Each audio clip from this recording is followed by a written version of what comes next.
What's up, everybody? Welcome back to Green Autism. I know it's been around 2 weeks since I last uploaded. I'm sorry, guys. And I know you guys are expecting a Reasons to Smile episode today. Reasons to Smile will return next week as usual. But today, I wanted to do the Thursday video with something else. Because I've been having a rough couple of weeks, I wanted to share with you guys some of my tips to help fight depression. So that's what today's video is. Anyway, I've been depressed since 2012. That's 7th, 8th, 9th, 10th, 11th, 12th. And into my first 2 years of college so far. But I always try to keep my head above water and a smile on my face. Because I know I'm worth it in the end. And I will win this fight one day. It's just got to take some time. Now, let's get right into the list, shall we? Number 1 of the tips I can give you to help fight depression. You need to recognize that depression is a sickness of the mind rather than a personal fault. Now, I know what some of you might be thinking. The fact that all this going on inside my head could be the influence of depression, say in the same way a drug influences the mind, which is kind of similar, but... Or, that it's the fact that it's a chemical imbalance in here.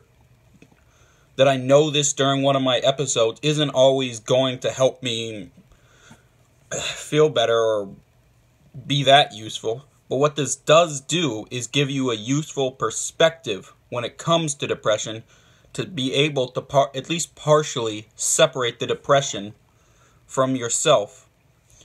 Like, hey, these negative thoughts aren't my thoughts specifically. They're the side of me that's sick and under that influence, but there's still the part of me I want to be as a person is still there. You guys feel me? This is a very useful perspective, my friends, and I implore you to at least try to recognize these things during an episode. It may not help right away, but eventually it will result in significant details. The second thing on our list is probably my favorite thing in here, and that is just to make yourself laugh.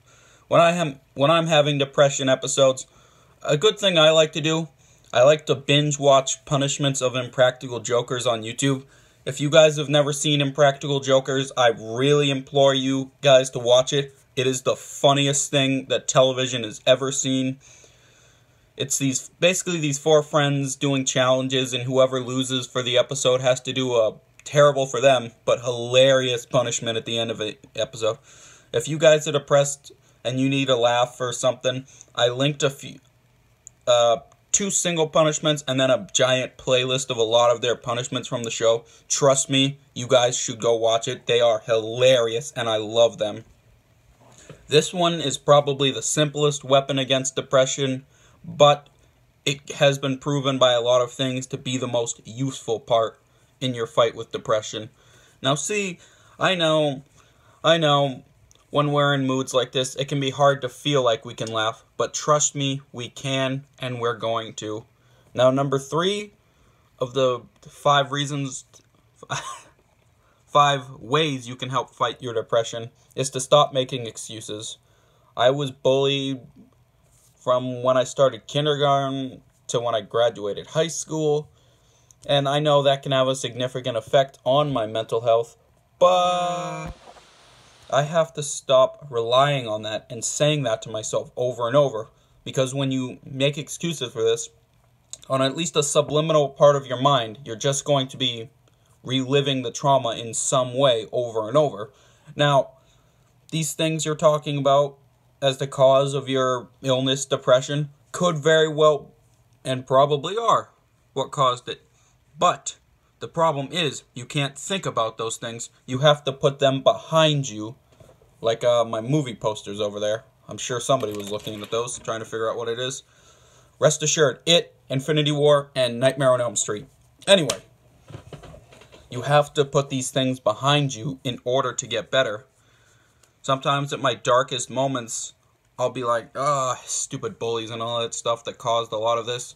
But all it does is subconsciously, or when I try to do it, I say these things as a stupid crutch to make myself feel better, when in reality what I'm really doing is kind of shooting myself in the foot over and over and over again with a BB gun until something comes out of it. And like I said, I myself am guilty of this, but if you want to get better from your depression, you need to put these things behind you and not even carry them. Let them go into the deepest pockets of your mind, or even out of the mind. Get rid of these thoughts altogether. Now, number 4 is don't rely on one thing to find your happiness. Now, this is a good way to lead to disaster. Because if you're suffering from depression like me, clinical depression, if you put all your eggs in one basket, that's going to spell disaster one day if and when something happens. Are you guys familiar with Murphy's Law? Basically, anything that can go wrong will go wrong. And that sometimes is how it feels for me as a person living with depression. So, to put all your eggs in one basket will only lead to disaster eventually. You need to find multiple reasons to stay happy with your life. Otherwise, it could have a big problem. It might not. Sometimes things work out. But what I'm trying to say is it really helps to diversify your reasons to smile, my friends. Like I said, Reasons to Smile returns next week. And it will be in continuation, I promise. Now, number 5 is look for the good in everything. I know me, for example. I used my 8-year war with depression and all the ensuing, I don't know what to call it, misery, terribleness, whatever. I use all that as a goal as to what I want to accomplish in my life, to the man I want to be one day. And more importantly, I use it as the fire for my work in this Green Autism project, because I have a lot of stuff coming to the Green Autism thing, especially in January. Maybe you could do that. Maybe you could look at all your suffering and struggles as fate. I'm not saying it was a good thing, because what happened to me was not a good thing, so most certainly it was not a good thing to you either, whatever you guys may be going through. What I'm saying is, you need to use these things as motivation. If you're in a bad situation in a depressive episode, look for even the smallest amount of good in that situation, my friends, because I'm sure in some, even minute parts, it is still there. I was,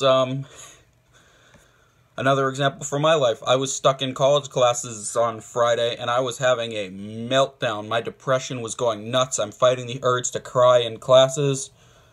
But, as silly as it sounds, the good I found there was when I was in between classes, I got to go run down to the Burger King across the street from my school and get myself an Impossible Whopper. That was my good in this situation, and it helped.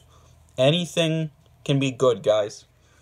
Thank you for watching. I hope you guys got something out of my crazy ramblings. Have a wonderful day, everyone. What's up, everybody? Are you beginning to love these outros like me, too? Say happy birthday to the pre-birthday boy. You're turning 10 tomorrow. Bye, guys. See, he's my reason to smile. This is the reason to smile for this week, we'll say.